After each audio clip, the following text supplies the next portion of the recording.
All right, here we go. Awesome. So, time for another live stream, everybody. Oh, I actually started, no, right on time. Yeah, so today, a very special live stream. The first time I've done this in a while. Just checking real quick, can everybody hear me? If you can hear me, welcome to the chat. Let me know in the comments that you can hear me. Today we're doing something a bit different. We're going back to an older format of just live feedback. All right, so I made an announcement on Instagram earlier this week. I made an announcement on YouTube earlier this week that I would be listening to your own music and give you feedback. So I'm super excited for this. There were some guidelines. Not everybody followed the guidelines. That's all right. But we got lots of submissions today. 4 pages worth of submissions, including some late submissions that I woke up to today. I got some emails from other people and two that had also missed the deadline, but I haven't had a chance to look through my emails, so I didn't add anyone to the list. So if you send it to me today and you don't see your name on here, I apologize. You missed the deadline. But next, I'll be doing this once a month. So every month, I'm thinking the very last stream of the month is going to be a day where I listen to your music and give some live feedback. Welcome, Alex. Welcome, Vismay. Welcome, Jack. Welcome, Tamashi. Awesome. Everybody made it. We got some old faces back. So let's get started, shall we? So this first one comes from Kem or Sem Hagamu. I am so sorry if I butchered that pronunciation, which I'm sure I did. We got the link to the music here. It's a YouTube channel. The request is they are looking for feedback regarding how they can improve their harmony to make it more Ghibli-esque. Ooh, this is going to be a fun one. Ooh, I love Ghibli music. For those of you who've been OGs of the channel, you know that I got started with Ghibli music videos. So this will be fun. Some additional notes. This is a 19th century poem adapted into a modern score inspired by Joe Hisaishi. And that Hisaishi is the greatest inspiration to this person's style. It's awesome. All right, so we listen to it. All right, let's open it. I got my caffeine. I got the link. Can people hear this?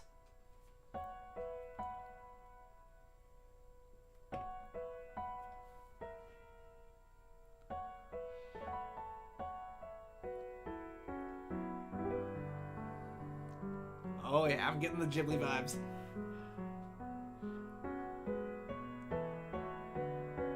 Awesome, people can hear it. Thank you.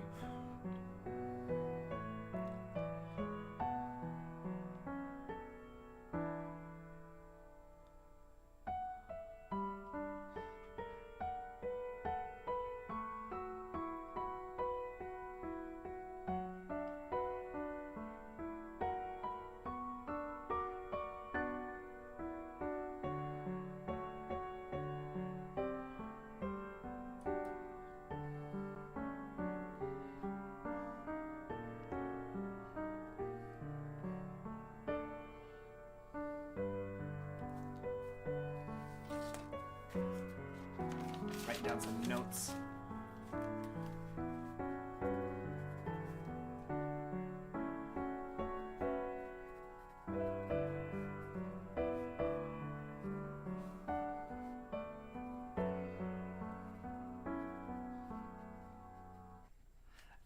That was nice. All right, so Kem Hagamu. I apologize for butchering your name. That was awesome. All right, so the requests. The request was looking for feedback on how to improve my harmony and make it more Ghibli-esque sounding. So far, for the most part, it sounds wonderful. I will say, I have a couple notes. At a few times, you get a bit too dissonant, a little too crunchy. I should have opened Cubase. I'm going to open Cubase, shall I? I'm going to open Cubase. We'll do that so I can give like examples. I should have done that beforehand. So you guys are going to see how slow my computer is, but that's all right. So there are a couple moments where it sounds a bit too crunchy. Around measure 16 in particular is where I noticed it. Where is that? Measure 8, 14. So let's do... Where was it? Let's keep going. You know, let's just hit play.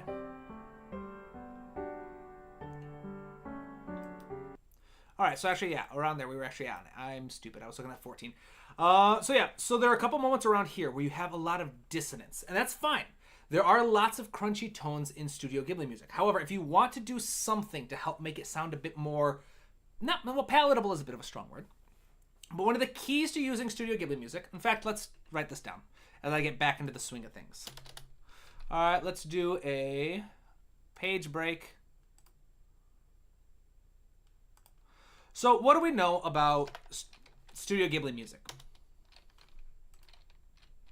Well, we have, there we go. There are always going to be a little growing pains when I'm starting out a new type of stream. But all right, so notes for Studio Ghibli music.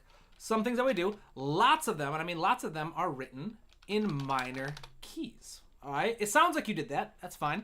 That's great. Extended chords, talking lots of sevenths and ninths. And again, that's something you did with the music. And lots of borrowed chords. Again, this is something you did. Things from like the Dorian, other parallel modes. Let's do here. No, not sketches. Where? Live streams. Here we go. So as I open this up, the main issue I saw, the main issue that I heard at least from one playthrough, was that there were a couple moments where those extended harmonies, that chromatic harmony became a little too crunchy. And there are a few things you can do to help lessen that. One, very quick one. Let's open this. Let's solo the piano.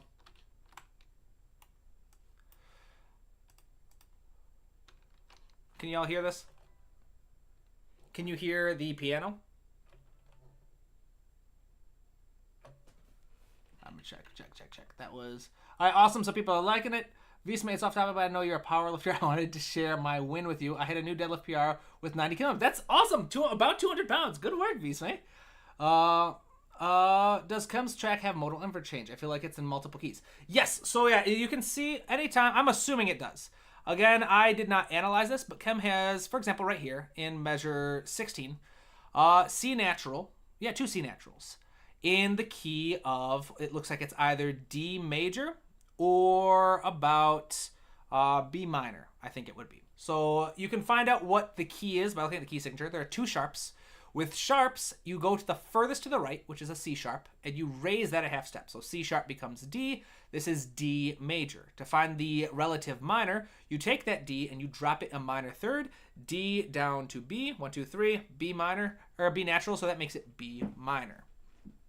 Yeah, so C natural, this is a chromatic chord. We got C, G, and D. Down here we got D, F, C. So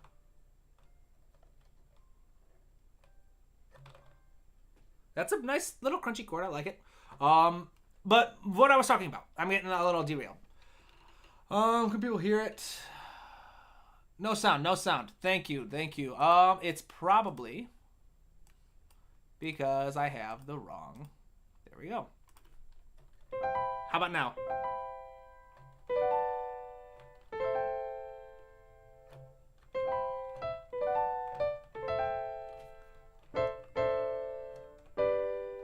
Awesome. So people can hear it. Wonderful. So when you are working with extended chords, so let's say C7. First we've got C major. If we want to extend this, we can add a seventh. So C major becomes C7. And then we can continue going up to now a C9. And these ninth chords are very, very common in Studio Ghibli music. Not all ninths are going to be welcome, though. So this one works. The way you can figure out whether a ninth is going to work in your chord is you take your ninth. And remember, these are named because it's first scale degree, skip the second, add the third, skip the fourth, add the fifth, skip the sixth, add the seventh, skip the eighth, which is the octave, and add the ninth. So the ninth is just the second. So if you take your second, you drop it down an octave, so it's the second, not the ninth. We see that C and D are a major second above. There is a space between. So this works. If there is a space between, for the most part, this ninth is welcome. If this were a half step lower, it would be a lot crunchier. Which, again, in that specific context, doesn't really clash. It doesn't sound terrible. But it wouldn't sound very well in the larger scheme of being related to other chords in a chord progression. So if you want to work with this, and let's say we kept going. F, if we drop that down, does not have any space. F to E, even though it looks like there's a gap, if you look over here, F to E, they're right next to each other on the keyboard, so that's a no. So, but what about A? A, dropping it, yeah, it's got that black key between G and A, so we're good. So this is technically we could have a C major 13. Right? Beautiful chord. Beautiful, beautiful chord. But if you are voice leading, it gets a little tricky. And so the first thing I'm going to recommend for lessening some of those crunchier moments, Simu, is first off something called tone. What is it called? Tension tone substitution. Tension substitution. That's it. All right. Sorry, it's been a little minute. Tension substitution basically says you can't always play all of these chords, all these notes. So if you're going to voice lead the chord, we start with the root, start with the third, and start with the fifth. This is our triad. We can add the seventh, and then if we want to add the ninth can replace the root. So we will mute the root just so long as it's being played in the bass. And then we can add the 13th if we mute the fifth. So the cool little rule here is anytime you are using extended chords, you can make extra room by removing, I cannot type today, the root, as long as it's in the bass already, and replacing it with the 9. Or 2, replacing the 5th with the 13th. All right, and that's basically, actually, I should put it this way. Replacing the root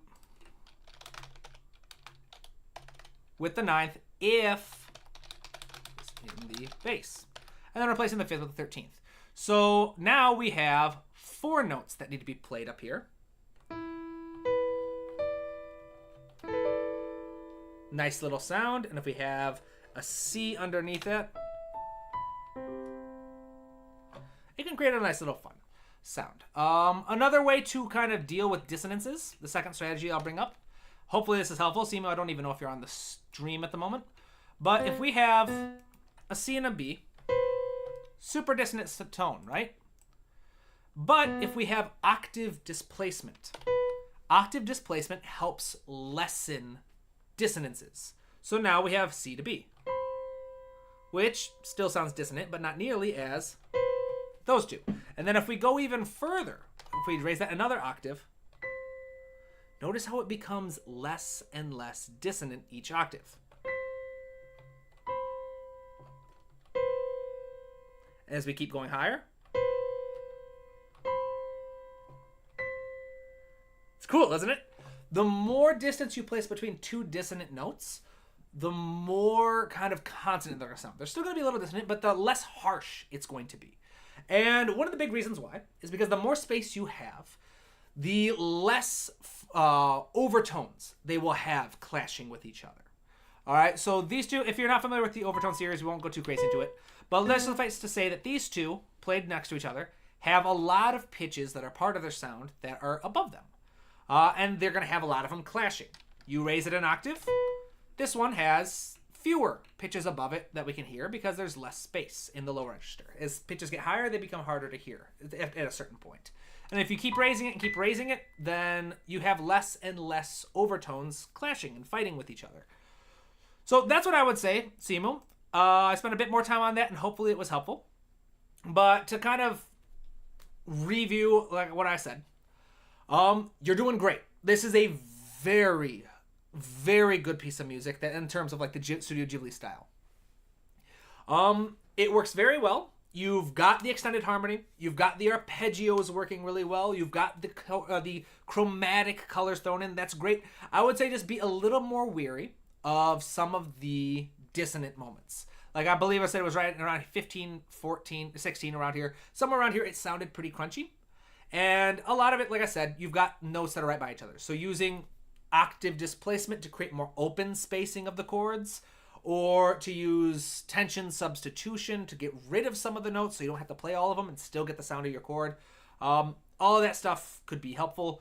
If you want to learn more about tension substitution, I have a video in my Harmony for Composers playlist that talks about 5+ note chords or extended chords. I have another video called like Jazz Harmony.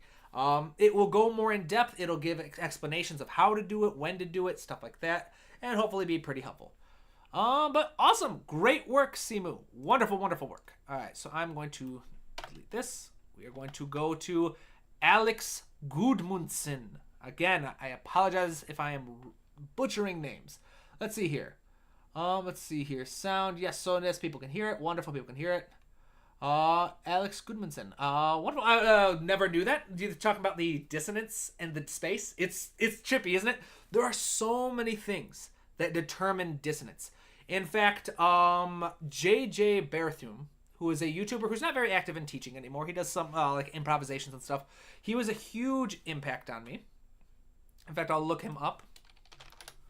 JJ Berthum. Head over to his channel. The dude is pretty awesome. He's got some great... He doesn't do a lot of teaching anymore, but he's got a lot of really cool videos on teaching. But he has a book, or he had a book. I don't know if it's still available. About 21st century part writing is what it's called. Very, very academic book. It's very dense, but there's a whole section about everything that impacts dissonance and how sometimes a dissonant interval doesn't actually need to sound all that dissonant. And that trick about separating across octaves is something I learned from him. So cool. All right, let's see here. Visme, quick question. If we take a chord and put on a note in the bass, which is not found in the chord, how do we know if they will sound consonant or dissonant? Oh, good question. By trying it. That's the quickest answer. So what you are referring to is something that Tom Holkenberg, incredibly talented film composer and protege of Hans Zimmer, refers to as tension chords, where he will do this a lot in movies, where he will say, I will take a triad, and he will take the note either above or above the root and put it in the root. So technically it's the seventh. And that creates a big crunchy sound, so it works really well. He did that a lot in his score for Godzilla vs. Kong. Where especially you can imagine if this is down an octave and it's placed on a much larger scale, it creates a much crunchier sound. And this is just a seventh chord. If we raise this a couple octaves, we see a beautiful, sweet little seventh chord turned into a menacing, dramatic kind of thing. Because of chord extensions, you could argue that adding any note that's not part of the chord is just adding a note that's you've just made a new chord. But I would recommend just exploring. Oh, and congratulations again, Visme, hitting that 199-pound deadlift. That's awesome. All right, that's crazy. I'm on a deload at the moment, and I am looking to hit some new numbers myself. Yeah, for all of you who are new to the channel or something, I am a huge strength training nuthead. I love strongman. I love powerlifting. I love all that stuff. And for a while, what my job was before I went full time with music was working as a strength coach. And I actually went to the gym right before this. It's a deload week, which means that I've cut all my weights in half to give my body a break and to recover and to be ready to go heavy again tomorrow. So today, it was a little boring, but I still like going, so it's fun. Anyway, Douglas, JJ is awesome. Yes, he is. World Music Theory, Berthum's video on Jazz Harmony is absolutely amazing. Yes, he is. Everybody check him out. Gudmundsen is how Gudmundsen pronounces if you want to know. Thank you, Alex. Name butchering is... Yes, my name is... I apologize, people. Here we go. So, Alex Gudmundsen. Let's listen to your music, shall we? All right, so Alex shared a YouTube video. He's in the chat. So this is everybody can talk with him and stuff, or them. I don't know who you are. What moods or emotions do I get through the song? Do they work and why? Ooh. All right, so what moods or emotions am I getting listening to the music? And do I think they work and why? So the question about do they work, I'm not going to be able to tell you whether they work or not without knowing what you were going for. But I can tell you what moods I get from the song, and I can tell you why I get those moods. This is actually one of my specialties. Emotions and music. So additional notes, this piece was written and published last week. Awesome, fresh off the press. It uses orchestral instruments, but with rhythmic effects that make them sound kind of like synths. Ooh, this will be fun. All right, so without further ado, shall we? Let's listen to it. Oh, I gotta start liking these. All right.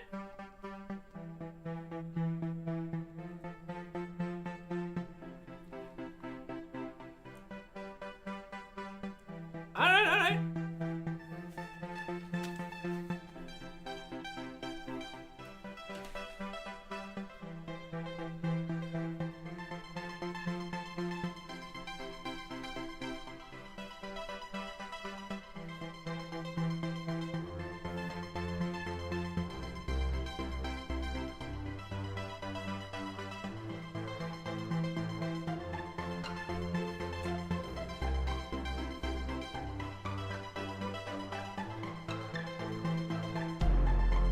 Ooh. There we go. I love... Is that a timpani? Or a bass drum?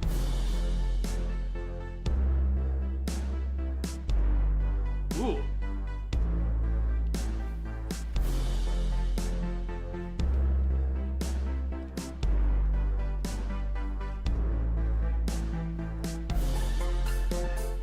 Yeah, there we go, there we go.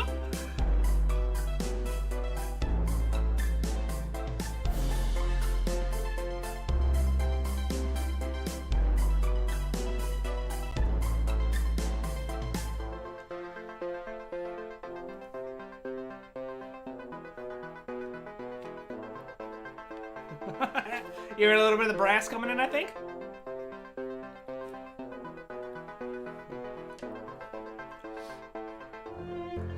There's gonna be a drop there. Alright. Could use a bit more impact there, but it was good. It's good. A nice swap.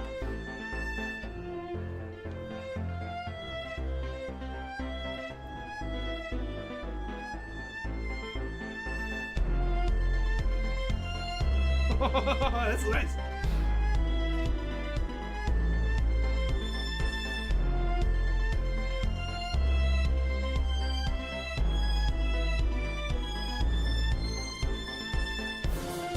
There we go. I was gonna say you need to add more elements in there. There we go.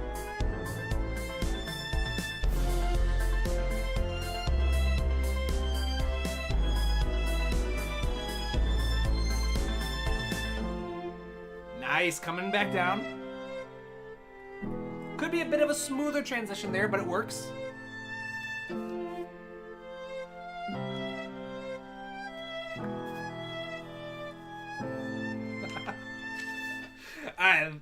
I enjoyed it. That was fun. All right, before I do feedback, I want to make sure I almost forgot.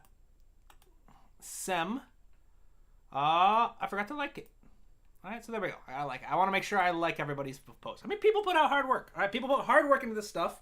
I enjoy it, and so I should like it, right? Let that be a lesson to all of you, too. All right, if you like a video, like it. All right? So, I just saw the title. Why do I get 1980s and 2000 nostalgia from the song? That's a good question. I like... All right, so technically I was born in the 90s, but I grew up mostly in the 2000s. So I'm 28. I was born in 1995. And so I have memories of the 90s, but most of my kind of childhood was in the early 2000s. And yeah, I do kind of get that. I feel like it's... Okay, so the nostalgia I get from this from the early 2000s, it reminds me of a lot of like the TV shows, like the cartoons. What was it? Early kind of like Jackie Chan Adventures kind of thing. I'm not remembering the music, but for whatever reason, give me those vibes. Like WB Kids, Warner Brother Kids shows. So like Yu-Gi-Oh!, Pokemon, Jackie Chan Adventures, Code Lyoko, all those shows where there was like this bubbly kind of fun computeristic kind of sound. So yeah, I kind of get that. So for me, before I saw that title, couple notes. All right, I wrote down my mood that I got this is definitely fun. It's definitely upbeat. It's definitely kind of energizing. All right, it's energizing. It's a very fun piece. And I want to talk about this a little bit. So when you talk about mood in music, I've said this before, but there are 3 elements in music that determine the mood. First, you have your valence. Valence is whether how bright or dark your music sounds. This is a very bright piece of music. All right, it's got lots of higher register sounds. It's got a lot of fun, plucky sounds. In fact, it's not until around 1 minute and 4 seconds, where we actually have some strong bass elements enter. Right there, see it? Where is it? Alright, so it was a bit earlier than that, but yeah. So the mood swap, but we have some nice heavy weight. So we've got valence. That determines whether it's going to be bright or dark. And with lots of bright instruments, lots of fun, plucky instruments, that's going to be a bright, fun sound. The next 2 elements that impact mood are size and movement. All right, size is going to determine the scale of your mood. How overwhelming is it? How impactful is it? Do you want to be intimate? If it's intimate, it's going to be small. You do that a couple times. You bring the size down a couple times, and it creates a much more kind of calmer, intimate, like one-on-one type energy. Like a more kind of real world in a room kind of thing versus massive size. We're out exploring whatever this liminal space in your photo is. Now the third element, valence, size, the third one is movement or energy. The more movement you involve, the more energy that mood is going to contain. Now this music has a whole lot of energy, lots of moving parts. And there are a few points where it shifts. In fact, I said around here, around 1 minute 4 seconds or somewhere around that, around 1 minute 30 and then around 2 minutes. You've got multiple mood shifts throughout the music, and you'll notice that every time the mood or the personality changes in the music, it's because at least one of those elements changed. You either changed the valence, made it darker or brighter, which didn't happen too much in this piece, or much more commonly as you change the size or you change the amount of energy. Now, I said earlier that I found this piece very fun, upbeat, very energizing, fun and exciting. The reason why is because you have those bright sounds, because you have big size to have a big impact, and of course, because you have so much movement going on. So that's kind of like a little quick masterclass on mood and music. In fact, if you want to learn more, check out, the class unfortunately is no longer open. I'm at my last cohort at the moment, but you can go to the bookshop, that's me, in my old studio space. And this book right here, Emotions and Music, will teach you absolutely everything you need to know to just completely control all of this on your own. All right. I've got 2 reviews here, 5 stars. People love it. If you want to see what other things people are saying, this book is literally just this class that I was teaching, but put in book form. And so you can get a breakdown of what's in the book, what kind of topics are covered, and you can get these really cool testimonials that I got from these wonderful, wonderful past students of mine who took the course. So that's my ad. Now let's talk a little bit about elements here, because I do want to give you some practical feedback as well. Around 20 seconds, around the 20-second marker, a little earlier than that, you add a new layer. And the attack of that new layer is very much delayed. That means that when you play the note, it takes a couple milliseconds before it actually plays. In fact, let's go back here so we can hear this. Got this fun little rhythmic chord going on. There we go. Bum, bum, bum, bum. You can hear how the attack envelope a little bit. It starts softer and gets louder, but it gets louder after the beat. That works. I would say to make this more impactful, you should probably have more elements in. So around the 20-second marker, you have another layer enter. So let's listen to this again. We have a third layer enter. There, that one. Where you come up and you got those rhythmic things, that's more on the beat. I would say enter that element first, then the delayed sound, if you don't want to change the delayed sound. I personally think that would work a little bit better, because once you've got a nice strict beat going, you've got at least 2 elements agreeing this is the beat, this is what we are emphasizing, then you can start adding a couple kind of things that throw that off a bit. It's similar to like writing rhythmic strings, all right? So with rhythmic strings, you might have the basses playing quarter notes, all right? But they're playing strict things. They're timekeepers. Then you might have the cello playing in quarter notes or maybe just half notes or whatever whatever it is. Basically faster unisons. But you're not going to get into weird kind of syncopated patterns until you've had these two lower patterns establishing a bit of a foundation. And so even though it's not technically the same exact kind of premise, I would say at the beginning of a piece, if you're going to do incremental complexity like that, adding one instrument at a time, make sure you've got a nice strong foundation where everybody's agreeing on the rhythm, everybody is working together before you start adding overly contrasting ideas like that. That's just what I would recommend. All right, so let's see here. Comments. Man, my neck is acting up today. Let's see here. What orchestral instruments are those? I can only tell the pizzicato strings. Yes, these are really cool. These are really fun. What effects did you use to kind of do this? Got them. Hey y'all, that's welcome. Let's see here. 80s and biking. Yep, it's a timpani and digital kick drum. That is really cool. Yeah, I do like the timpani mix. That was the timpani added an unexpected pitch element to the kick. Because the kick is usually not entirely tuned, and so I really liked that. Let's see here. Yep, good vibes. Yep, there we go. Awesome work.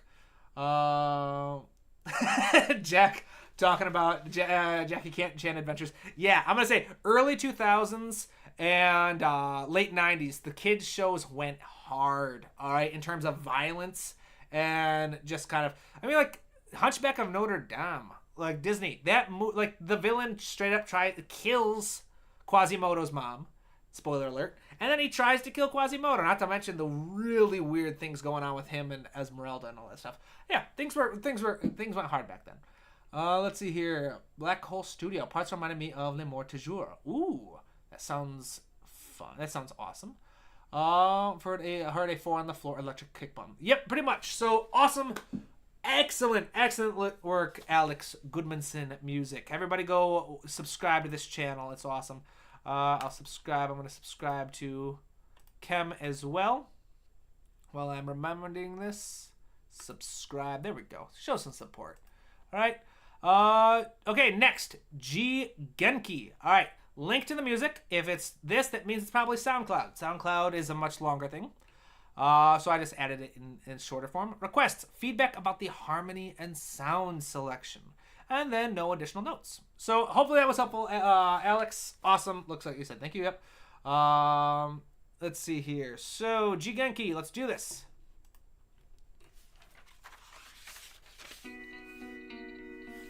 All right. We're going hard on the vibes today.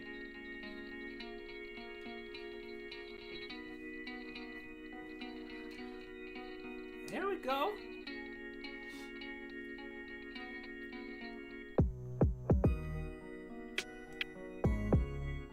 Where's the like? Oh, it's private. I can't like it. All right.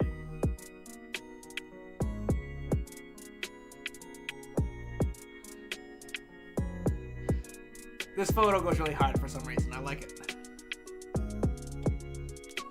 It fits the vibe very well.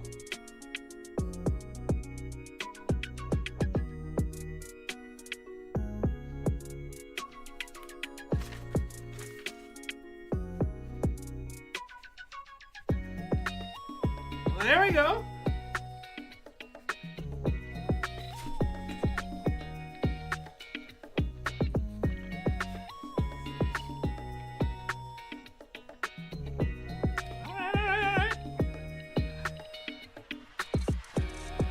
I like it. Yep.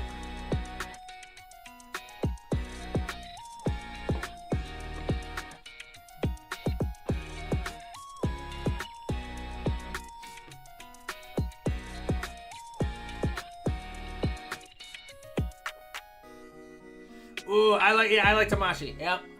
Yeah, this is a good beat for some kind of rap, some kind of lyric, like a singer, or a rapper, or something on top of this would work really well.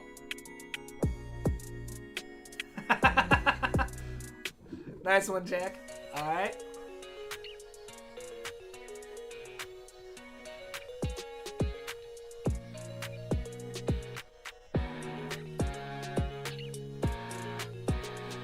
I like the guitar.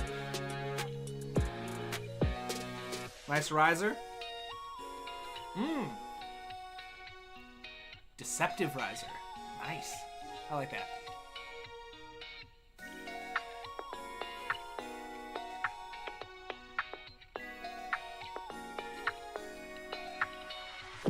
Ooh. Oh, yeah.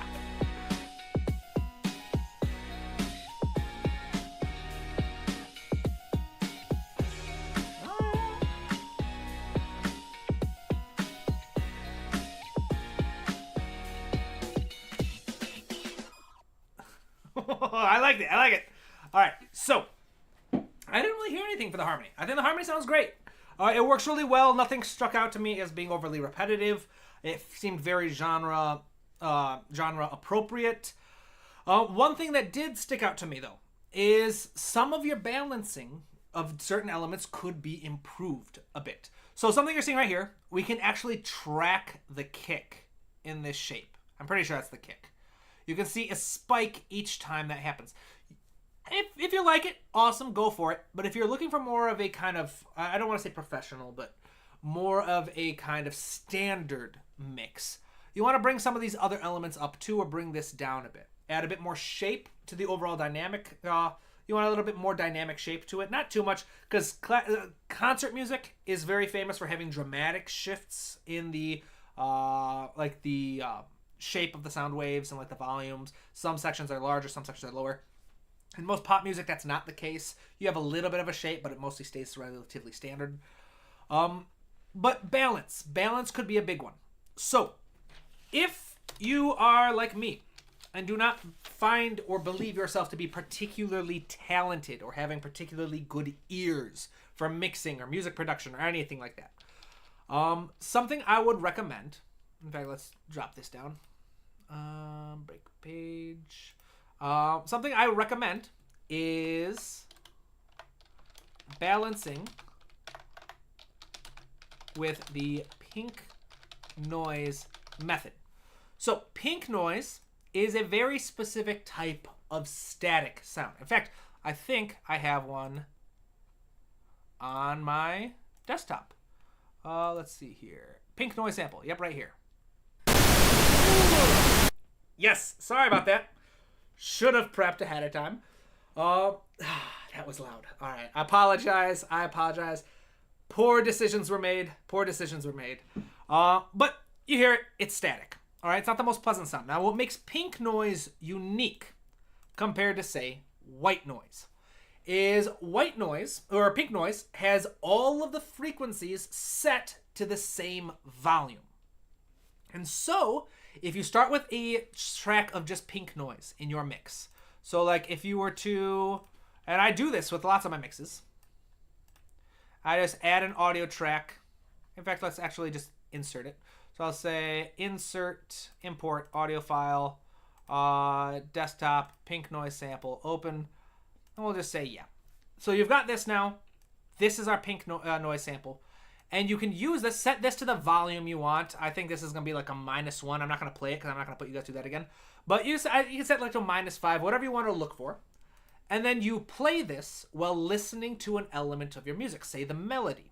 And you start with the melody so low that you can't hear it over the pink noise. But then you slowly start raising that fader, start raising the gain, whatever you're using to increase the volume, until you can hear the melody nice and clear. Then you go with the bass line. And you do the same. You go, all right, come up, get it to that point. That will give you a very, very good basic blend. Now, a couple things of this. One common criticism of the pink noise method is it takes out personal touch. And if you are gifted and talented or skilled at mixing, entirely true, you don't have to worry about this at all. If you are a little new to it, then, of course, use the pink noise method if that's helpful. I would recommend to keep in mind the general impact you want each layer to have.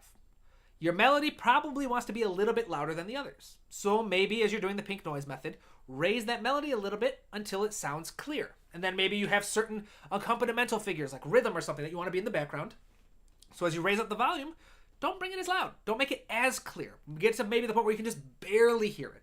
And that should give you a nice fundamental balance of all your elements that you can come back to later and kind of tweak and get personal taste. So that's what I would recommend. Very good piece. I like it. I would just say spend a bit more time on the balance. The balance, other than that, it's a really fun piece. I really enjoyed it. So Genki. There we go. Let's see if anybody's in here. You can only say Genki. Oh, so Alex. Alex is Genki. Welcome, Alex. Awesome. Let's see. The kick goes hard. Everybody likes it. The art was really nice. I like it. I like it. Jack, I love the getting out of Kanto region. Although personally, I'm more of a Hoenn fan. 3rd gen Pokemon, that was my favorite. I know I'm a 90s baby. I'm supposed to say Kanto. And it was the first one I ever played. The first one I ever played was Pokemon Red. Loved it. But you have to understand, I grew up without video games in the house. All right, video games just weren't allowed in the house when I was younger. And so I didn't play a lot of Pokemon until my buddy who grew up rich had a Game Boy Advance SP he didn't want anymore. He's like, all right, you can have it. He gave it to me. He's like, oh, yeah, you want this? And he just tossed me like a Pokemon Sapphire that had a piece of bubblegum in it or something. And so I got the bubblegum out, used some rubbing alcohol, cleaned it up, and that was the first Pokemon game that I ever kind of went ham on and just dedicated myself to. So Kyogre is my number one. Kyogre is my favorite Pokemon. I don't care what anybody else says. All your favorite Pokemon are trash compared to Kyogre. Hoenn is the best. And yeah, 3rd gen. Awesome. So that's a little tangent there. Awesome. People liking the music. Ooh, I gotta get caught up. Welcome. Everybody's showing up. Yes. Awesome. So people are giving some good feedback. Nice. Is insane coincidence because I just first heard about. Oh, so you just heard about the pink noise method? Oh, awesome, yeah. So yeah, that it's making its rounds. It's making its rounds on social media lately. Some people love it, some people hate it. I say it's great. I say it's great if you're starting out, especially for like film composers, which I'm not sure if that's your aspiration or something. But if you ever plan on if you want to do music production, you're probably going to want to train your ear a bit and not have to rely on the pink noise method. But it can get you started. It can help you kind of figure out what a good balance should sound like. Awesome. Yes, them rich kids would legit give us. That rich friend did legit give a house. Well, he didn't give a house, but I lived with him for a little bit after college. So like that blue room I was in, I just shared the house with a rich friend. So yeah. Let's say, man, like, why Hoenn, man? Like Torchic, I think Sinnoh and Arceus is the best. I don't even know what an Arceus is, but I'll tell you right now, Arceus is trash compared to Kyogre. Alright, don't at me. Let's see here. Why am I not the one to start the comment fight this time? Alright, awesome, yep, so comment fight's going on. Oh well, so, let's see here. Let's go. So, Alex Goodmanson, Genki. We just did Genki. Awesome. Shib Shankar Roy. Alright, again, apologies if I am butchering name productions. But Shib Shankar has a SoundCloud. The request is how to write a better and more impactful bass line other than just a linear pedal point. This I can help with. How to write better counter melodies like Mozart and Brahms with complements the overall melody. Good question. And overall feedback on orchestration and melody structure. Awesome. So let's focus on the feedback first, and then we can do a very quick kind of tips. This isn't necessarily a music lesson live stream, but these are topics I can address pretty quickly. So additional notes. I am only 17 years old and do not have any professional orchestration experience. No worries. Most people don't have professional orchestration experience. Good work, but good job. Starting young. Younger than I started. I composed this merely to experiment with orchestral colors, overtone relationships, and blending instruments, and it is an unfinished composition. Duly noted. And this music was rendered with NP, Note Performer, I believe, is what that is, not Price or Orchestral Libraries. No worries, I use Note Performer. I have straight up used Note Performer for a final product once. We didn't need a very high, so those of you who don't know, Note Performer is a plugin that you can get for relatively cheap for programs like this, Finale and Sibelius, with notation files.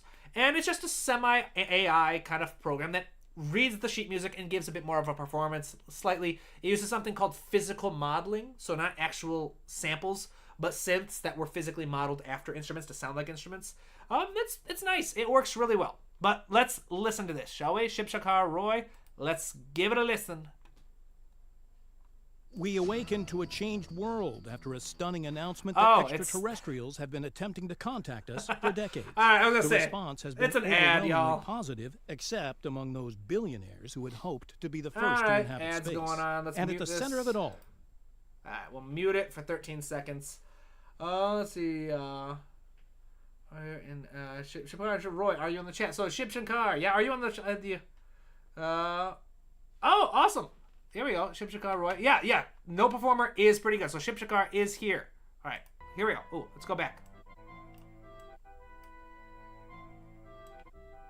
There we go. All right. Woodwinds. Ooh. Some crunchy sounds. It's decent. Ooh, that harp is nice.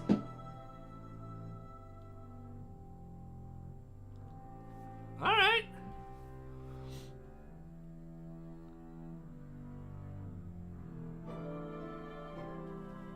There we go. Some nice accentuation there.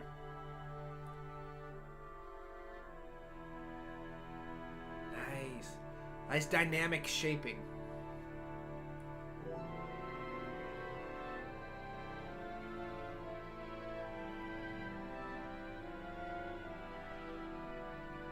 Nice polythematic texture, it sounds like.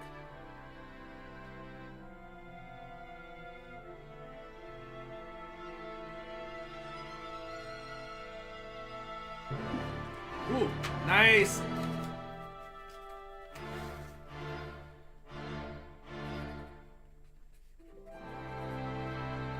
There we go, there we go.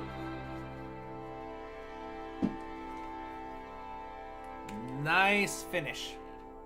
All right, awesome. So, good work. All right, that was the first fully orchestral kind of sound that we went with today. Great work, Shipshakar. So, your questions were about counter melodies and dynamic bass lines. And you asked about the melody. So you asked for feedback about melody and orchestration and melodic structure. So the orchestration, for the most part, there were moments that sounded great and some moments that sounded a bit busy. This is a common issue that many beginners, such as yourself, will find that they need to kind of learn. It takes time. This is, first off, amazing that you're 17 and you're just starting and this is what you're able to come up with. A lot of those chords sound, that last chord is beautiful. But so notes. Something that you want to learn about is something called the principle of clarity of design. The idea of clarity of design means that you want everything to sound basically clear. You don't want to have things that aren't competing with each other. And there are lots of rules, lots of guidelines dealing with the clarity of design. The first one is melody. All right? With melody, if you want a clear sound, there should only be one melodic layer. Melodic meaning it develops over time. If you want more, then each layer should be more simple than the last. Repetitive, slower moving, etc. Whatever you want to do. If you want to be slower moving, that's fine. You want more repetitive, that's fine. I would recommend, if you want to learn more about these, check out my playlist, Advanced Orchestration Techniques. Goes through a lot of really cool stuff for orchestration. Or, it's ad time, y'all. Check out my academy. Free classes. So, one on music theory and harmony, one on music theory and melody, and 2 on orchestration. This one on arranging techniques actually will be very helpful to many of you. But Shipshakar. So, there are moments where you have a lot of things going on, especially around the 1 minute marker. You had a moving bass line, a moving kind of melody in the lower register. That's tricky because the more you're moving, the more active a melody in the lower register is, the more space you need above it to keep it from sounding muddy, because all those notes are adding more overtones to it, which we were talking about earlier. And if you want to learn more about overtones, Orchestration 1 will discuss that in detail. It creates a muddier sound and makes it sound more cluttered, less clear. So if you want to learn some things about a bass line, and you want it to be an interesting bass line and not just a boring bass line, there are ways to do this. I would say first, if you want a dynamic bass line, you should have a simple texture above it. Start out with a simple texture, and then you can start making it slightly more complicated if you want. But let's say we've got a nice simple chord progression. We'll do... So, C major. Why is my keyboard not... That's because it's on the wrong track. C major, D minor, G major, C major. All right, not in those precise arrangements. And then to start off with the bass line, I would say start with just the roots, like you said. Now, if you want to use inversions, you can use inversions. Those are usually what we call passing chords. So if I decided that I didn't like this large leap, I could say, all right, let's just stay with D. Again, if you want to learn more about this, I have a video. In fact, let's do this. Tabletop Composer bass lines. Look this up. Harmony for bass lines and chord inversions. This is the video that you'll probably like. I forgot that I did a live composing lesson in 2022 about that. But these will give you more details. But for now, the main idea is start with your roots. And then if you want, the next step is to add some rhythm to it. So I'm just going to do...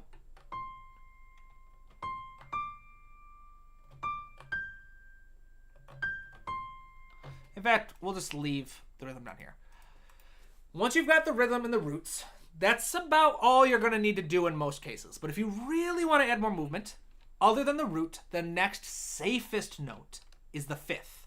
So the root is the first, the next note is the third, and the fifth. Because you add the root, skip the second, add the third, skip the fourth, add the fifth. That's how you make a triad. So the fifth is the second safest. So you could do, go to G, go to D. And so we can do, now we've got a more dynamic bass line.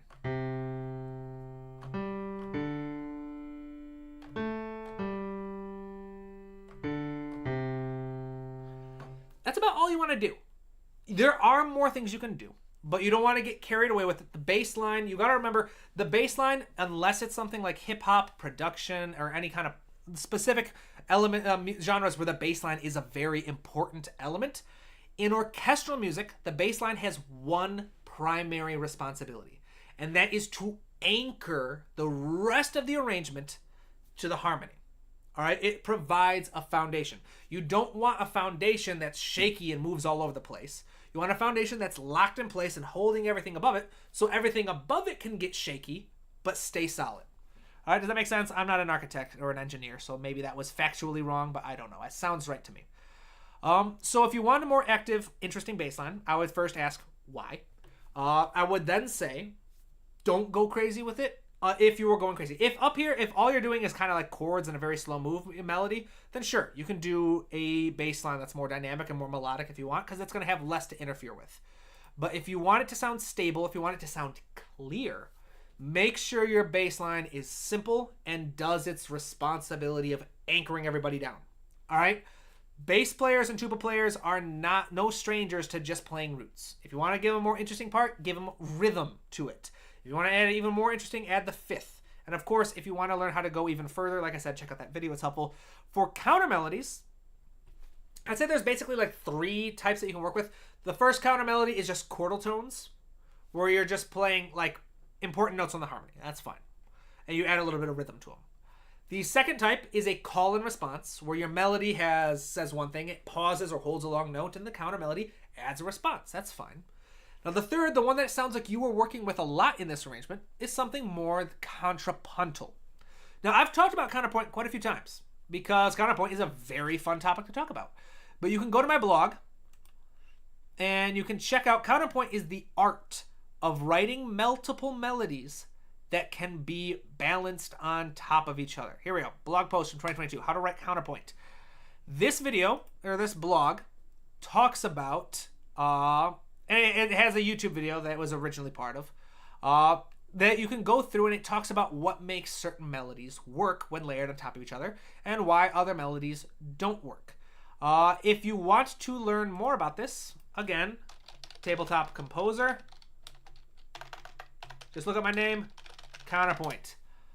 Counterpoint Made Simple. That's a good one. Counterpoint is easy. Live music lesson. The Ultimate Guide to Writing Melodies. YouTube. Another good one. That was actually taken from this live stream. So yeah, I've been doing this long enough that if you just look up Tabletop Composer, comma, any topic in music, there's a decent chance you're going to find something. So yeah, let's just look up something. Orchestration. Music Psychology is my website. Yeah, see? Right here. Videos. Right about it. So there's all kinds of... Oh! They're talking about me on a forum. Well, in 2021. Nice. A little night music. Don't know who you are, but thank you. Bring this up.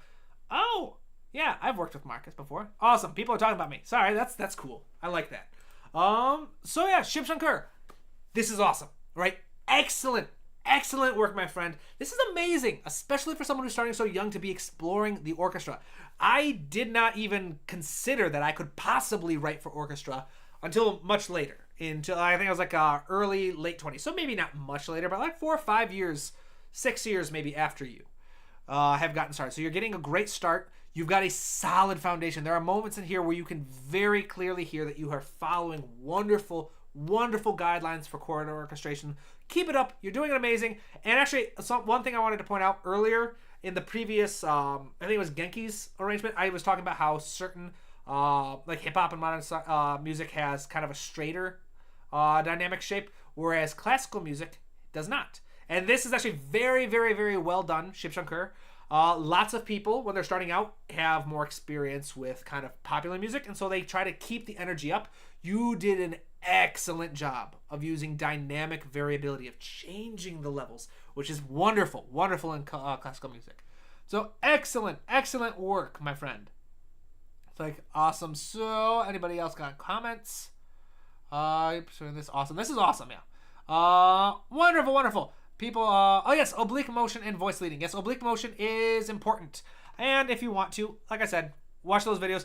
I will say this, if you want to learn Baroque period counterpoint, if you want to learn to write a fugue, I am not your teacher for that. All right? If you want to learn how to write a melody or a theme for a character, and then you want the villain to have their own theme, and you want at some point in that movie for those melodies to layer on top of each other and create this really cool effect, I'm your guy. All right, I can teach you that. And for that, there are lots of rules. Oblique motion is wonderful. But yeah, the counterpoint can be made much, much, much more simple than academic exercises. Let's see here. Matt Lewis, oblique motion and voice leading. Yes. From my school. Awesome. Working with Visma is going to work with a teacher. Awesome. Wonderful work, Shiv Shankar. Subscribe, follow. Oh, nice. First follow. Yeah, buddy. There we go. Aditya. This is Tamashi. All right. Link to it. Oh, no. Where's the link? All right. One second. I'm going to go to the other one. Let's see here. Aditya, I forgot to add your link. Let's see here. Oh, and I'm seeing all these people who submitted things very late. I apologize, people. Piece review. Number 2. Alright, let's see here. Alright, oh, this is why. Alright, so Aditya shared 2 pieces with me. I asked him which one he would prefer I go through. And unfortunately, that one doesn't have a working link. Unfortunately. So why don't we go with the second one, or the first one? Apologies, Aditya.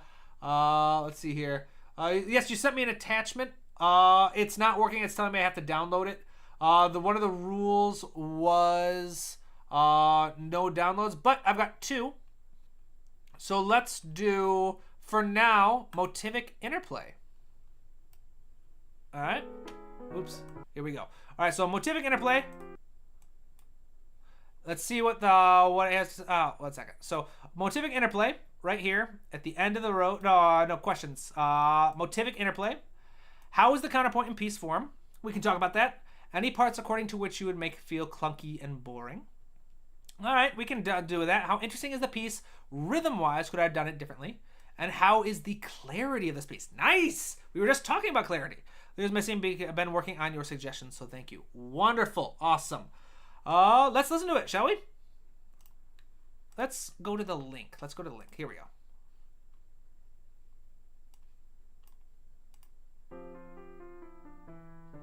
There we go.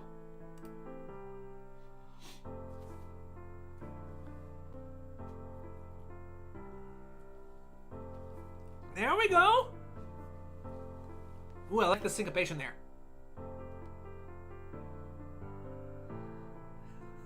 There we go.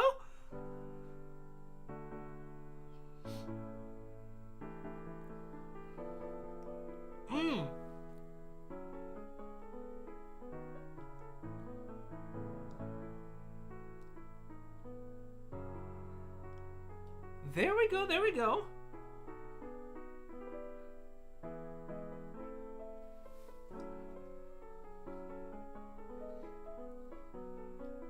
There we go.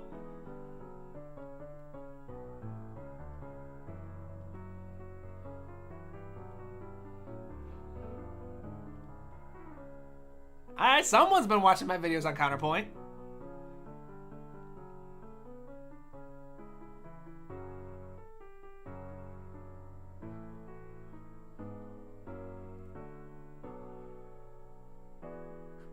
Oh, I love this harmony, man.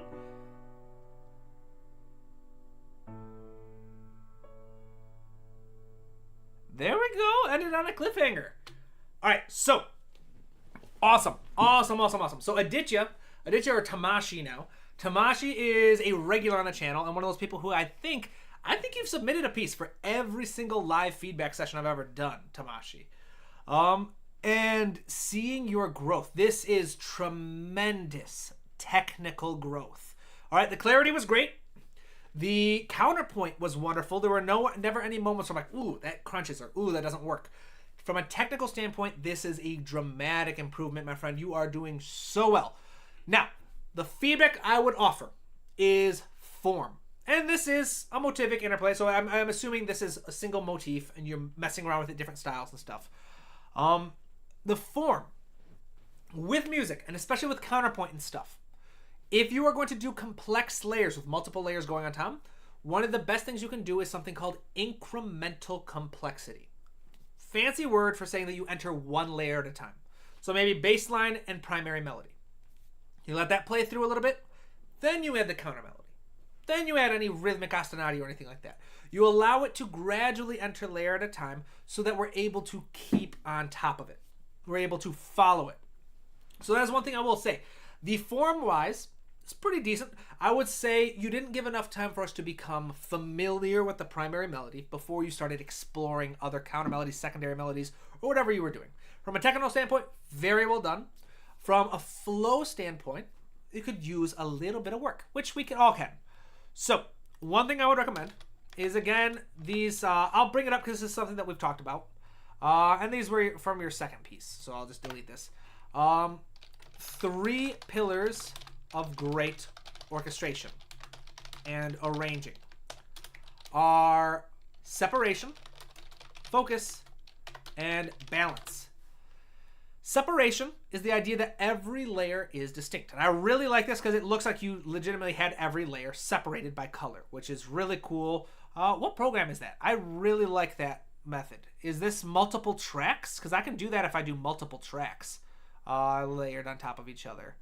Anyway, I'm getting off. So separation is the idea that every layer you can listen, if the audience is listening, they can pick out, oh, that's the melody, that's the chord, that's the counter melody.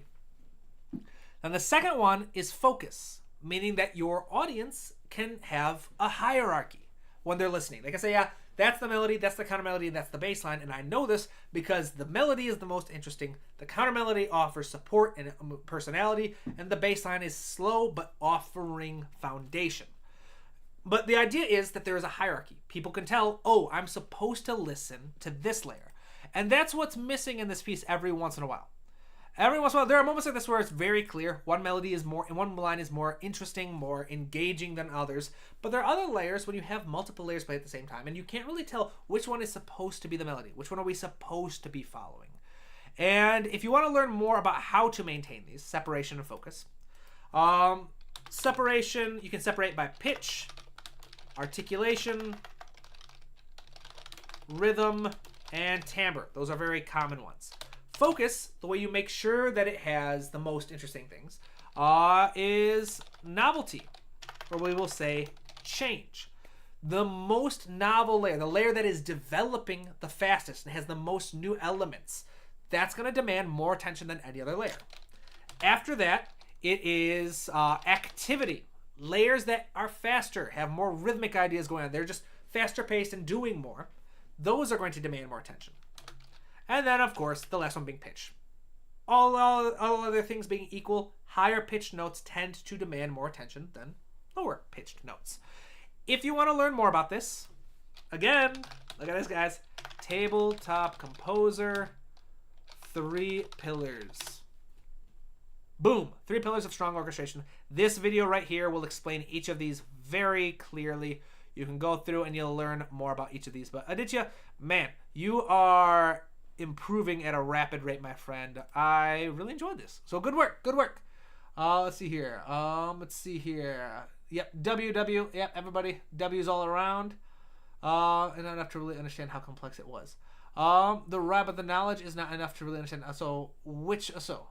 Alex, what are you talking about, Genki? No, it's just the note color. I changed the note color by hand, but then I gave up because I got tired. Fair enough. To the counterpoint lens like one piece, one at a time. I can't see. Listen to all the counterpoint lines like one piece.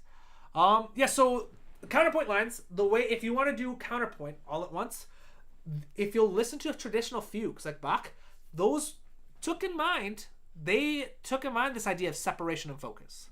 And they would do it through incremental complexity. So the idea of a fugue is you have one idea. And I'm going to butcher the intricacies, I'm sure. But for the idea of a fugue, you enter with the main motivic idea, main melody. All right? Then you repeat that idea. Now it goes to someone else. And so like soprano, altos, tenors, basses. The 4 voices. Doesn't have to be singers, but 4 voices. Say you enter with the melody in the altos.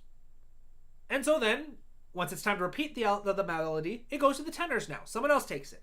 And now the altos do a secondary idea. Now it's contrapuntal. And then you repeat both of those, assign them to someone else. Now someone new takes the melody. Then you repeat it, each time adding a new layer. But the idea is we add each layer one at a time, which allows the audience time to grow accustomed to the growing complexity. I've done examples of this, I think, in live streams before, where if you start off a piece of epic music, there's a reason why lots of epic music and trailer music starts out incrementally. It's because if you start with an ostinato going on, a harmonica, crazy things in the strings, and a melody, and a dynamic bass line, there's so much movement going on, it sounds chaotic the very first time you listen to it, and it takes a while before you can finally go, oh, yeah, I can see. Now the ostinati are much more repetitive. This idea has been established. It's repeating itself. It's not as novel, it doesn't change, so it starts to fall in the background.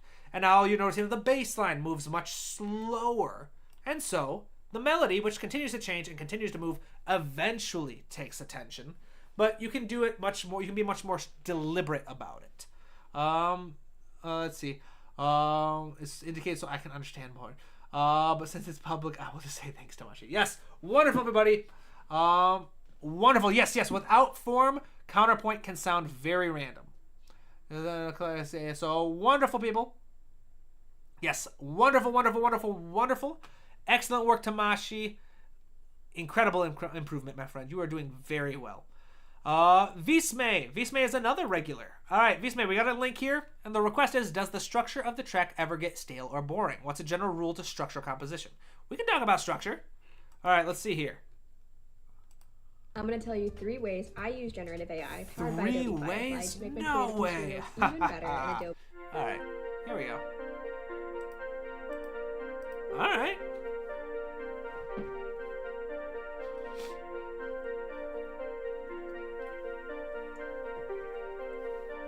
Here we go. Here we go.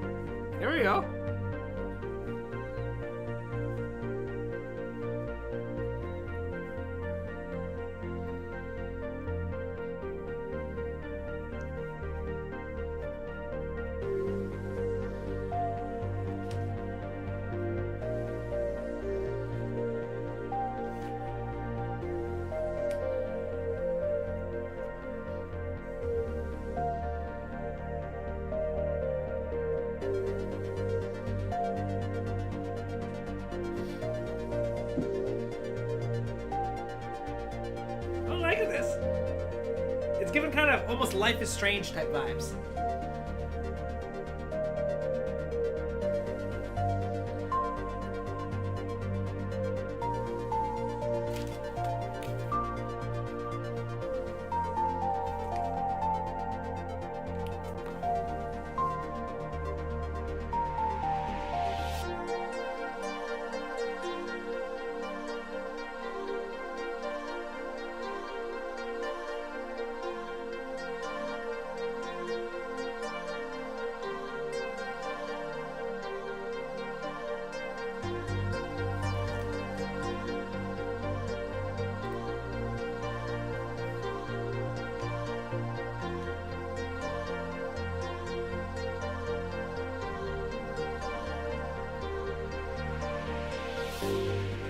go.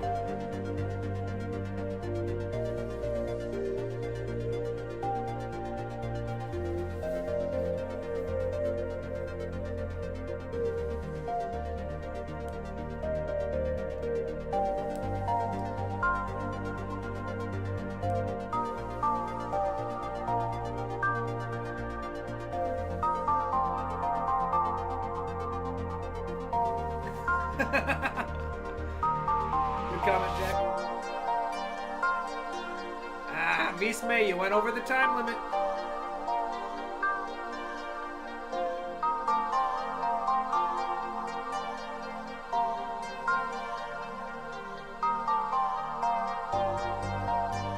Building back up, building back up. I'll allow it, I'll allow it. It's only a couple seconds longer.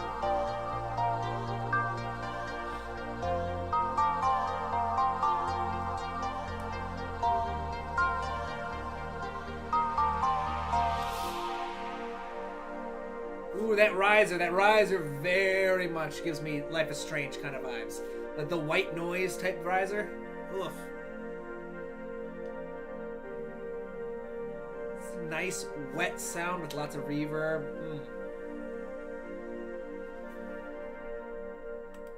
Alright, excellent work, Visme. Alright, so Visme is another regular here. Alright, so that's not pretty good. I did not think it was boring. It was very atmospheric.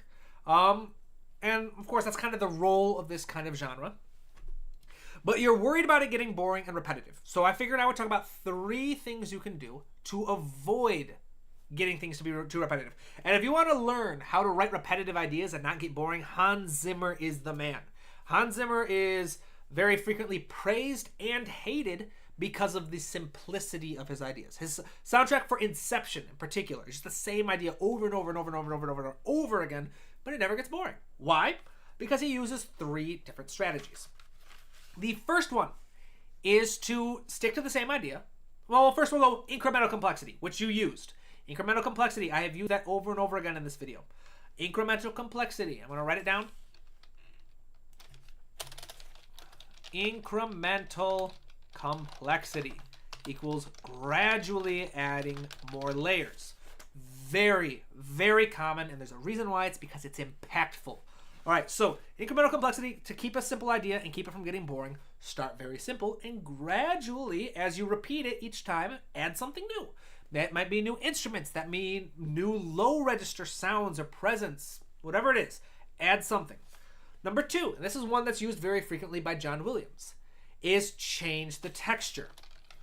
Change the texture, all right? And texture equals the number and types of layers. So you might have a melody, and it's a super simple melody, or maybe you have got chords, and there's simple super chords. You can change the texture by maybe sometimes changing the, if you really wanted to change the chords, you could, without changing them, you could try different inversions. Or you could go from sustained chords to rhythmic chords. Or you could drop out chords entirely and go baseline melody, counter melody kind of thing. But change the number and types of layers that you're working with. And the big one here is change size and movement. Remember what we talked about earlier? The 3 pillars of mood in music. You've got valence, size, and movement. All right, size and movement in particular. Changing them, going from something large and complex to something much more intimate and small, is a dramatic shift in size and in movement, if it has to do with layers as well. That changes the mood. It might be the same idea, but it has a different mood now, and that makes it fresh. And the third idea is another one that's used very frequently by John Williams, is timbral changes, which just means change the instruments. Same ideas, same textures if you want, just you add different instruments. John Williams does this all the time. Melody played by woodwinds and harp and celeste or something. And then it's the same melody, but now it's being played by trumpets and strings and French horns and whatnot. And it keeps it fresh. It takes a simple idea and gives it more mileage. So those are 3 very simple things you can do. Visme, I think this works. It didn't get too boring for me. If I were to listen to it on repeat for like an hour, then probably, yeah. But again, if you really want to get some mileage out of it, every time you're worried it's getting a little too boring, do 1 or more of these. You can use this to enter. You can use it to exit. You can, because incremental complexity doesn't mean adding more layers, or you could say adding or removing. layers. You could try changing the texture. You could try changing the timbres. And by changing texture, again, like I said, those big ones really just being finding ways to increase or decrease the size and increase or decrease the movement are going to help shift the mood of your music and give it much more mileage. Let's see here. Questions. Let's see here. Longing, can you give me feedback on my track? It's called sorry, Longing. At this point, if you want to submit pieces, I like the title though. Can I please get hired by an obscure indie RPG game developer, please? I like that. Clever names. Unfortunately, I've still got a lot of people that I need to get through. And these were in the late submissions. I might not even get to any of these just because we're going up on like what? We're past an hour already. But if you don't worry, I will be doing the very last stream of every month is going to be one of these. All right, so just follow me on YouTube, follow me on Instagram. There will be more opportunities. All right, so excellent work, Visme. I hope that helps. Comments, questions. Let's see here. I don't know if it's boring because I listened to it so many times or because it's boring. Very true. Listening to music over and over again makes it. Listening to your own music over and over again has two disadvantages. One, it gets boring, and two, it starts to sound better. In other words, in a weird, perverse way. Certain things that sound crunchy the first time we hear, or chaotic the first time we hear them, are going to sound a lot more clear and structured if we've listened to them so many times because we have context.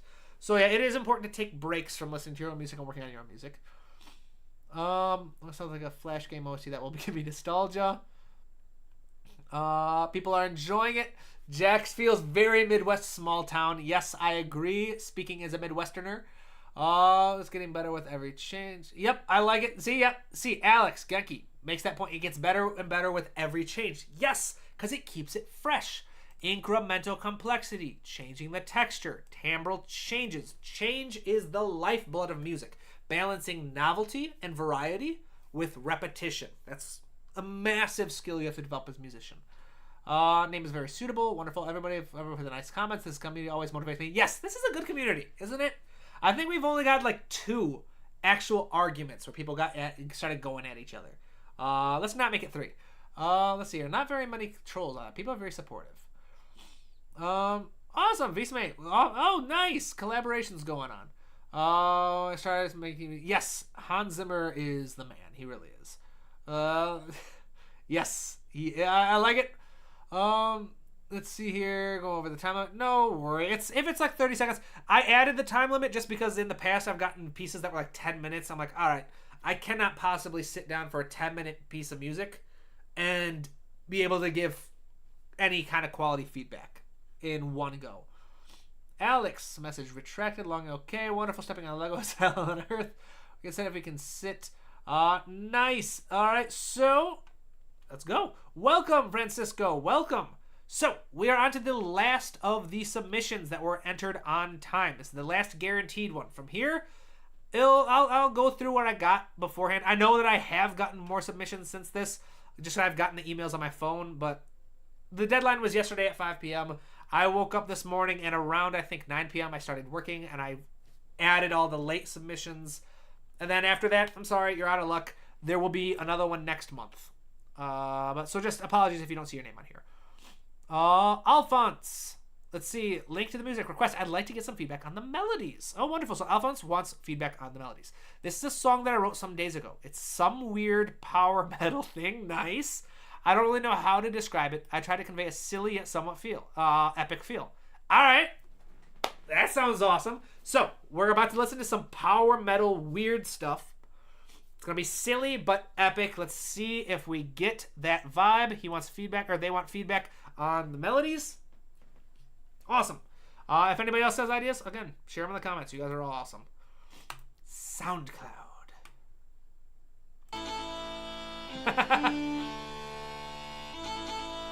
All right, got that Western flair. All right.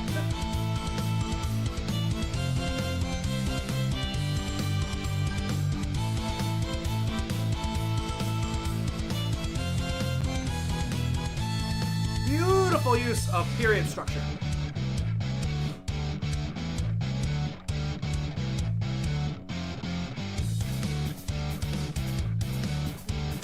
Now sentence structure.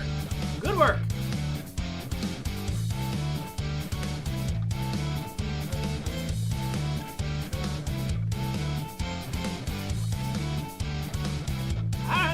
I don't know why this is giving me Sonic the Hedgehog vibes, but it is for some reason. Alright.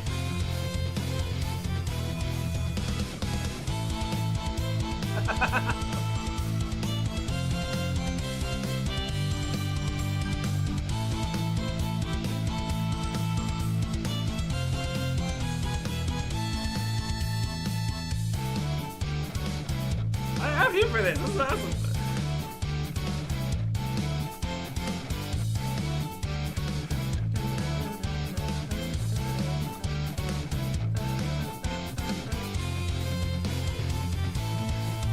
Nice.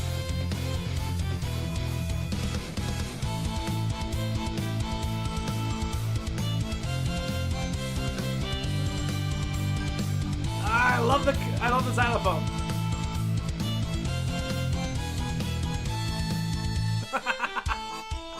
Yes!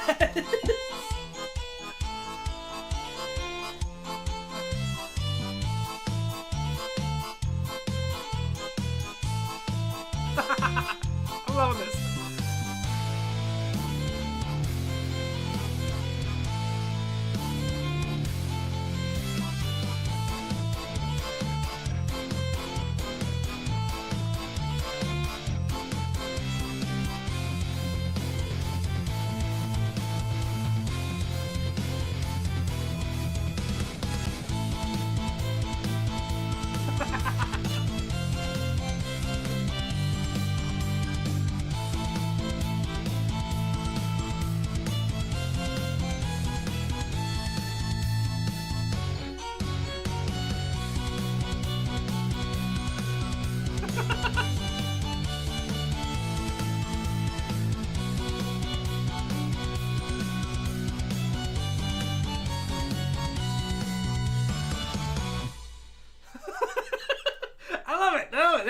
That's giving me early, like I said, like late 2000s, yeah, around 2000s era, early 2010s anime vibes for some reason. Dragon Ball, Naruto, I guess Sonic. I don't know if you count Sonic as anime or not, but that kind of vibes. I love it. This is a lot of fun. Okay, so first let's talk about constructive criticism. The only thing I could really say, because I was enjoying myself too much to pay attention too much, is the mix could be a little more balanced. And if I don't know if you're on here, Alphonse, but if you were here and you've watched this kind of live stream, then hopefully you have seen the pink noise method I was talking about earlier. Pink noise method would work really well for this. All right, just some elements were louder, others were good, but other than that, this is a very technically masterful arrangement. All right, we were talking about with Aditya about the idea of separation, focus, and balance. Very, very well done. Everything was separation. You could tell the difference between like the chords and the bass line and the melody and the counter melody. They were all separated very well. And then focus, there was never a point where it felt like you couldn't tell what was the most important. The melody was the most active. It was the most interesting layer, so it always maintained the foreground. When there was a counter melody, it was usually as a response. The melody has a little statement it makes, and then the xylophone comes and does something really fun. And the balance, like I said, the balance is the main thing that you can just do a little bit more with the mix. Pink noise method, it'll do wonders. You'll be amazed. This is awesome. Now, you asked for feedback on the melody, and this is really, really well done. I don't know if you've been watching my videos, or if you've been watching someone else's videos, or if you have a background in music theory or something, but very masterful use of two different structures, period structure and sentence structure. For those of you who are new to this, I've got videos on this. If you want to learn more, I've got live streams. Check out my academy, like I said, Alphonse. So some things, sentence structure goes A repeated with some variation, B, and then C. So you've got like a 2-bar idea, a short little motif, like bum ba da bum bum bum bum bum bum bum. All right, then you repeat the idea, bum ba da bum bum bum bum bum bum bum, with a little bit of difference. And then B is either a brand new idea or it's yet another stronger version, like bum ba da bum bum ba da da da da da bum. And then the cadence is you just find a way to end it. All right? So this is sentence structure. Period structure is very similar. And it makes it A, B, A, C. Just a different order. One motif, new idea. Original idea, cadence. All right? Again, if you want to learn more about these, check out Tabletop Composer Melody. Meldoy. I talk about it a bit here, not that one. Destroy Writer's Block Forever, the ultimate guide to writing melodies. This video, it's a bit longer. It's taken from another live stream. This one will explain these structures much more. It'll give you examples. It'll talk about counterpoint. A lot of cool stuff that you can work with. But the idea, these structures work really, really well. Because I talked about having to balance the use of repetition and variation. And if you get, the idea is you want the repetition to be enough that your audience can recognize what's happening and sing along. You might have noticed that when I was dancing and making a fool of myself, I was enjoying it, and I was singing along at certain points. The only reason I was able to sing along is because it was just repetitive enough for me to be able to catch on to what was going and sing along. But the idea is making sure that you have enough variation that the repetition doesn't become boring. It doesn't become like, all right, I know what's going to happen. You want a little bit of mystery, and these structures, sentence structure and period structure, work very well for maintaining that balance. This is the reason why I'd say like 90% of melodies are written like this. Not because these structures were invented and everybody's like, you have to do this. But no, just people started using it by just gravitating towards it. It worked really well, and now that's how people hear music. Uh-oh. I'm lagging. Oh no. All right, so it's better now. All right, so buffering. Oh no. I'm lagging. What's going on here? What's going on here? I open OBS as if I can do something about this. I am not a techie person. Is the internet? I don't know what's going on. I'm sorry, people. Alex says it's better now. Nope, not better. Oh no. Oh no, you're lagging again. Been fine now? Alright. Alright, Tomashi says it's better now. Oof. Alright, I am like powerless with this kind of stuff, people. I am not a tech wizard. I don't know if my roommate started downloading a big game or something. Alright, people are saying it's looking better. My window looks like it's a bit better. Lo siento. I apologize to all of you. Hopefully it's working better now. But, yeah. So, check out that video. I kind of got off my grind now because it was buffering. Oh, what was I talking about? I don't know. I'm sorry. I got thrown off my rant. But, great work, Alphonse. Really fun piece. Alright, wonderful. Okay, awesome. It's good now. So, yeah. Anyways, if you want to learn more, this is a very well done melody. It's a well done arrangement. You should be proud. Everybody should be proud. I have not had a single piece ever submitted on one of these live streams where I'm sitting like, oh, well, this is awful. You should be embarrassed you submitted it. No, I've never once thought that. You guys are awesome. Your music is always amazing, and you all have different styles, different backgrounds. It's really cool. And it takes guts, all right? It takes guts to submit something and have someone... Oh, no. It's... All right, what's going on here? Okay, open widget.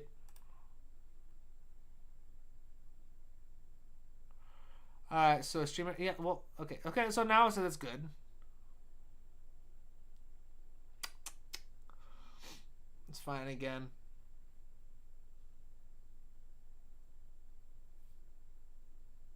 Let me text my roommate.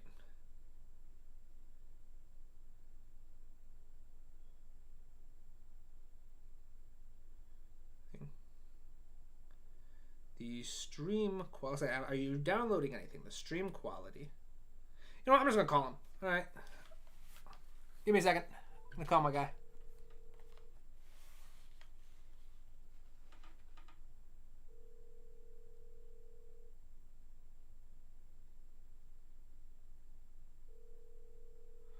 Let's see here.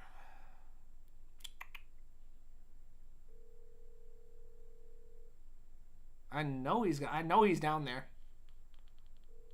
He's going to answer. Let's see here. Oh, hell no. He just sent me to voicemail. No, he didn't send me to voicemail. He just didn't pick it up. Let's see here. Is taking a dive.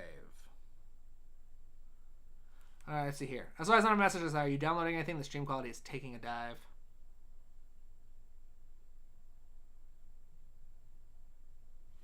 Yeah. All right, well, stream quality, it's all right. We are at the end of the stream anyways. Lo siento, everybody. Bummer it had to end like this. Yeah, bummer had to end like this, everybody. I apologize. But, wonderful. Oh, it's fine now? I don't know. This stream is... Anywho, I don't know if my roommate's downloading something. I don't know if someone's pirating our internet or something. All right, it's good. It's back on. All right, if it lags again, I think I'll just call it a day. Because YouTube looks like it's lagging on my end. Yeah, internet's annoying. I don't know what's going on. So, either way... So I was just saying, it takes guts, it takes courage to submit this stuff and have a guy on YouTube just kind of talk about it and like play it in front of dozens of people. I don't have any delusions of grandeur. We don't got massive streams yet. Someday, maybe. Fingers crossed. Maybe. Spread the word, all of you. Visme. Yeah. Thank you. I appreciate the kind words, my friend. And yes, I am preaching positivity, Jack. Internet is great. Yes, it's actually fine now. It's all good. Internet is goofy. It's back on. All right, awesome. Internet is goofy. Yeah. All right, so stuff is going on. Yeah. So, here's what we're gonna do. All right, it says it's good. Stream quality is good. I think, unfortunately, though, since the stream quality has just suddenly taken a dive, has been hearing music that I didn't normally listen to. Good work, everybody. Yes, so good work, everybody. We're going to call it a day here, all right? I'm sorry the internet quality took a dive for some reason. We'll get it taken care of. Can I do a gym vlog? You know, I don't really want to be part of the fitness industry. I don't. That being said, I love working out, and I would not be opposed to the idea. It's just not on brand. It's not on brand for me, and not everybody would be interested in that. And at this moment, I've already committed to doing like Mexican recipes as well for like the 30K subscribers. So, okay, it's good now. It's good now. Okay, I don't know. I can't see anything on my screen. On my end, the stream is completely frozen for some reason. Let's see here. Let's go to the end. Let's see here. Okay, at 40K, do a gym vlog. Maybe. I won't say no. I'm not gonna commit to it, but because I am proud of my gym stats. So I don't know what my 1 rep max for most of them are, because I haven't done a 1 rep max, but I can deadlift 500 pounds with a conventional deadlift for 3 reps quite easily. My squat is a little further behind. I can squat 420 pounds for 3 reps quite easily. My favorite is overhead. Overhead, I can strict press above my head 245 pounds pretty easily. Not for 3 reps. I can do that single time. Bench, I have no idea what my bench is, unfortunately. The gym I go to is trash for benching. The benches are not safe. They're very narrow. They're slippery. There's no spotter's arms. There's nothing. I'm not playing around with that kind of stuff. So, but the last time I benched, which I want to say was August, I'm an above 300 pound bencher. I was benching, I think, around like 305. So barely above 300 pounds. But yeah, I'm pretty proud of my stats, which they're not crazy. Half the influencers out there seem to be on steroids these days, and everybody's putting up these ridiculous numbers like a 700 pound deadlift or whatever. I'm nowhere near that level, but I have been doing this for a long time. I love it very, very much. So yeah, I wouldn't be against it. My friends and I have actually talked about potentially doing an aesthetic, like not an ASMR, but like an atmospheric videos, just for fun, about taking some of our training equipment, just like deadlifting in the middle of the forest, like go camping and go deadlifting, or maybe go find like a liminal field and just do some like squats or something fun. Just find a really cool outdoor environment, record a nice cool workout, and just add some like lo-fi music or something to it. It'd be stupid, but that'd be something we just do for fun, not really for views. But I'd probably put that on a separate channel. Yes, Nick Diaz. Yes, everybody is on steroids. I swear, it's crazy. Let's see here. Wait. Random but necessary. Is it good now? Cool stream. I'll be back for sure. Well, thank you, Pierre. Thank you, everybody who stopped by. I am going to call it a day, I think. I didn't realize how late it's getting. We've been doing this for about an hour and a half. Let me get caught up on this stuff. 40K gym vlog, and I attempt a PR. I could do that. That sounds like fun. Again, it's see what kind of the reaction is. All right.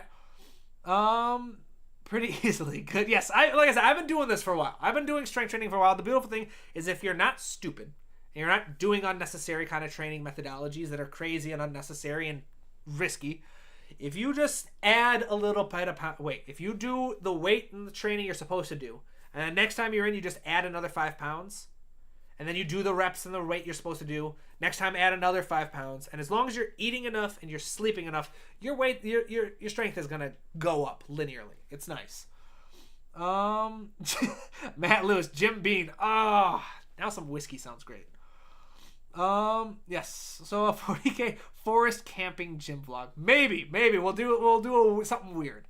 But so yes. All right. Yeah. So being stupid with friends. It's only got company. So thank you everyone who stopped. Net quality kind of took a dump. My roommate probably started downloading a new game or something. But yeah, I will see you all next week. All right. Next week we're gonna get back to the usual pattern. Next week we are going to do another lesson, and then after that we'll just do 3 more lessons. We'll do another lesson each week, and then the last stream of each month will be a feedback one. All right. I'm getting another another buffering issue. Lo siento mucho. I apologize to everybody. Yep. I'll see everybody. Adios.